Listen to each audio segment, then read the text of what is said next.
Hi, my name is Chris Melnick, and I'm a realtor in Halifax, Nova Scotia.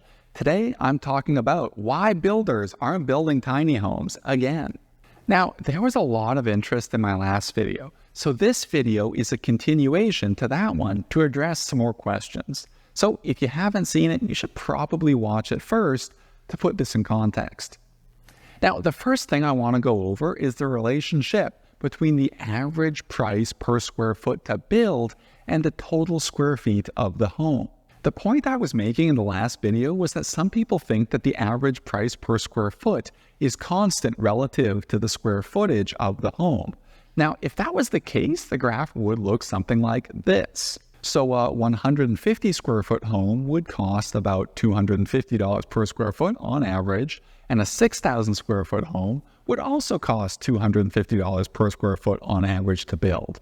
But that's simply not the case in reality. Now, this graph is partially exaggerated to demonstrate the relationship, but the line would be more exponential, because the smaller you go, the more you concentrate the fixed costs over a smaller footprint.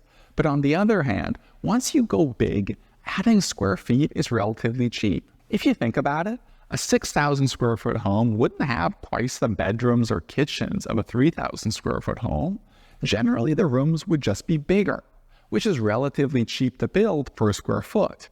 It almost gets to a point where you're just building a warehouse full of empty space. And this line, it's obviously not going to approach zero, but it will eventually approach the marginal cost of the additional square feet that you're building. Next, the reason I use 2,000 square feet as a benchmark is because that seems to be a sweet spot for value in the Halifax real estate market in new construction. You can often fit 3 to 4 bedrooms and 3 to 4 bathrooms in a 2,000 square foot home. And I just happened to check, and the median size of a single family home to sell in the last year in the greater Halifax area was 2,029 square feet. This is out of 3,665 listings. It's almost conveniently too close to my benchmark, but it's accurate. Any bigger and the additional square feet aren't justified, even though the average cost per square foot will be lower. People in general just like that size here. Hopefully that's clarified the relationship between the average cost per square foot and the square footage of the home.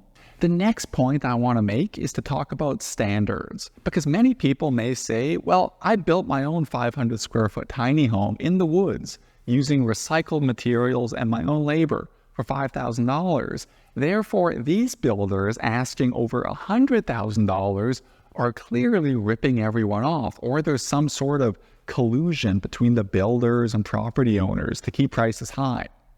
Now, the first thing I'd point out is that builders will build anything that will make them money. If they can make money on tiny homes, they'd be building them left and right. And if you've seen my video on the 2024 market forecast, typical new construction is not selling well. So if they could build something else that would actually sell well, they would. The second thing I'd point out is that even though you can build an off-grid tiny home cheaply on cheap rural land, many people like the idea of having a tiny home with all the creature comforts in a good location, but just in a small size. The challenge is that for that type of home, it has to be built up to current building codes so that it can receive an occupancy permit, be eligible for a typical mortgage, and be hooked up to the power grid.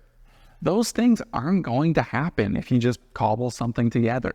It has to be built to standards, and those standards are a big reason why it can be so expensive. It would be like if you wanted a new car, but thought $29,000 for a base Honda Civic was too expensive. So you build your own car, and it only costs you $5,000. It runs, it drives, it turns, and does everything a car does.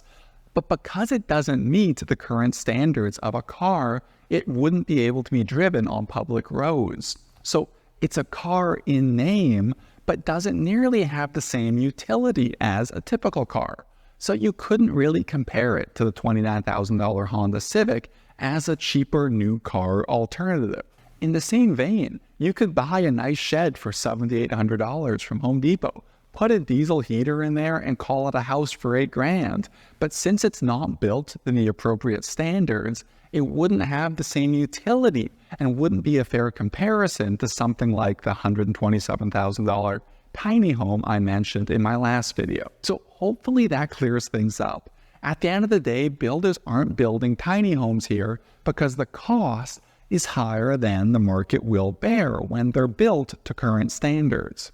But if you want to be off-grid in the middle of the woods, you wouldn't face the constraints mentioned and could build the cheap tiny home of your dreams. And finally, if you'd like to buy a home that's conventionally built, feel free to contact me. My contact information is in the description. Goodbye.